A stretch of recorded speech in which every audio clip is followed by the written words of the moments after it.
From our studio in New Orleans, Louisiana, it's another edition of Make It Fair. Harmon Dash here with our founder, Dr. Stuart Phillip, to discuss the new NFL policy of having everyone stand, all of the football players stand on the field for the national anthem. And they say it's about patriotism, but we're thinking maybe it's more about money. Is that what you're thinking? Yeah, remember, Make It Fair is try and show how much money colors everything. And everyone is saying this is about patriotism, but if you look at it, it's about money.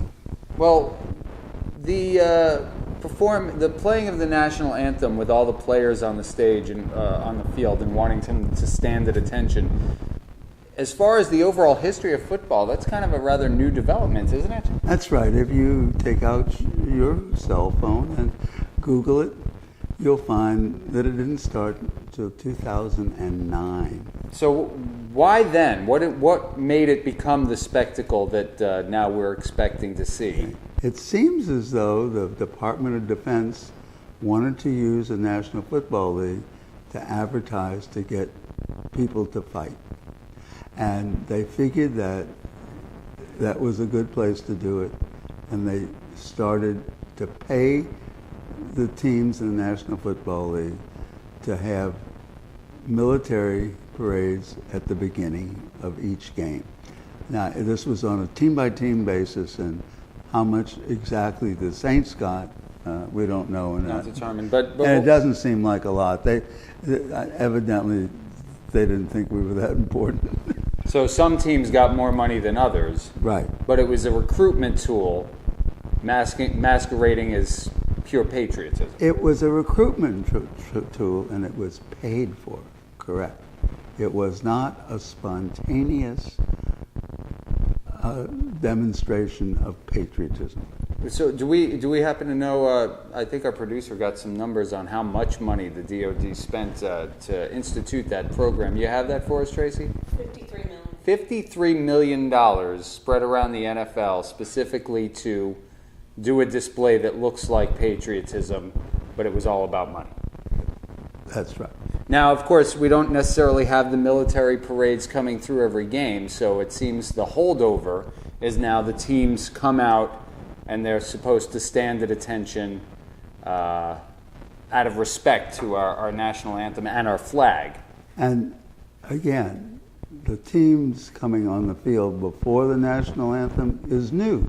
Mm-hmm. In the NBA, they come out after the national anthem. Okay. The people celebrate the national anthem. But somehow or other, and I don't know that we know how or care why, they decided that the team would come out and stand. And this is really, really new. It's all after 2009. Mm-hmm. So then we asked our lovely producer to find out, well, just how much does the state of Louisiana pay the Saints so that we get to watch them on Sunday. Whatever they play. But the question is, are our tax dollars subsidizing the game? And if so, how much? And should our tax dollars be going towards an employer that is making patriotism part of what they're calling patriotism part of their policy? Well, I mean, we'll get to that about why the NFL made this decision. And then we found out it's over $100 million. $165 million That's per year. Per year. Now, remember, we are paying them so that they will play in our stadium, and they're getting the money from every time you buy a hot dog, the Saints get it, you don't. Now, is that a hot dog that you can buy while the national anthem is playing? I imagine so.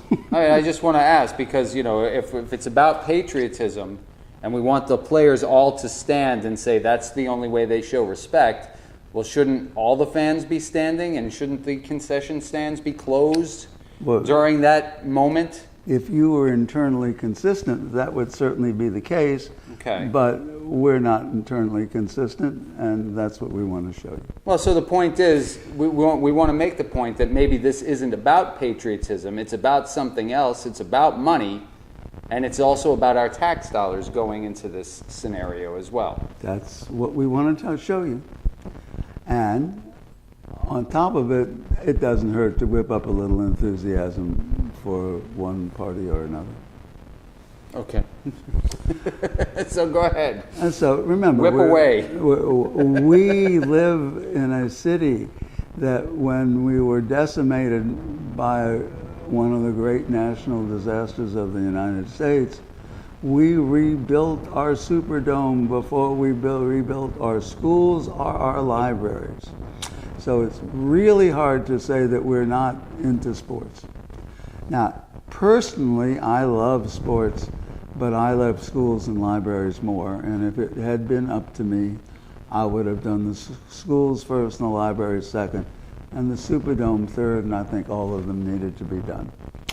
The people of New Orleans disagreed with me, and I was very vocal about what they were doing the other way. And let's face it, it's 15 years later, and the library's back, and the schools are being rebuilt. So we're getting it done, but absolutely the first one, within the first, 8 months or 9 months, Right. we had the Superdome. Well, I mean, and you can understand public emotion. The Saints, big deal to the city. Loving our Saints there's nothing wrong with that. We encourage that. You can understand when your average, everyday local citizen is asked, where do you want to spend the money? You can almost imagine why they think that was a better place. But priorities-wise... Well, you may be able to imagine, but I can't. In other words, I would think that if someone said, is it more important for your child to get an education or for you to watch a football game, I would hope most people would say an education, and I would be wrong, right? Well, a football game. Let's be fair. Was the question posed just like that to them? I doubt that it was posed exactly like that, but certainly it was posed like that. It was posed by me. I mean, not that I was the leading person, but I had an opinion and published it widely, and everybody thought football was important. Now, don't get me wrong, football is important. It's important for me. We're not talking about whether or not people should go to the football game. We're talking about priorities. We're talking about priorities. Okay. Well, so back to our main focus here, though. Tax dollars are going to support these entities that are all within the NFL umbrella.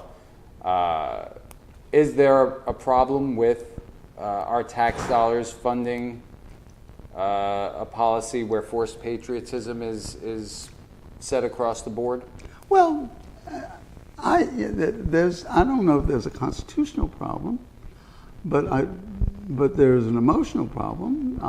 When you poll on this, it polls pretty much 50-50. I mean, not exactly 50-50, but there's some people opposed and some people. And when half of the people are near about half on one side, near about half on the other, it seems to me there should be some compromise, and in this particular thing there wasn't. So I don't think that's appropriate. But the important thing from our standpoint is, why was the decision made the way it was? And it certainly wasn't made that way because that is the way all of the owners felt, or all of the players felt. It was made because they thought they'd make the most money. Or and I think everybody, or to lose the least money. And I think everybody ought to keep that in mind. It wasn't about patriotism, it was about money. And so, you can march around and feel good about it, but it was about whether or not those guys can make an extra buck. Well, and let's be fair.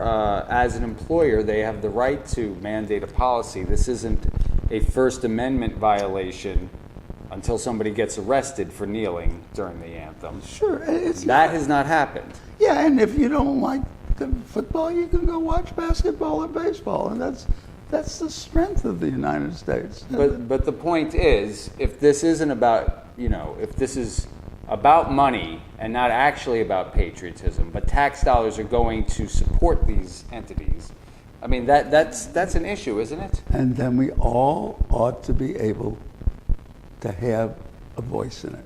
And this is where we want to make our pitch. At Make It Fair, we want to get money out of politics so that the people make the decisions and not the plutocrats. And as long as the plutocrats can buy off the politician with campaign contributions, you don't have a chance.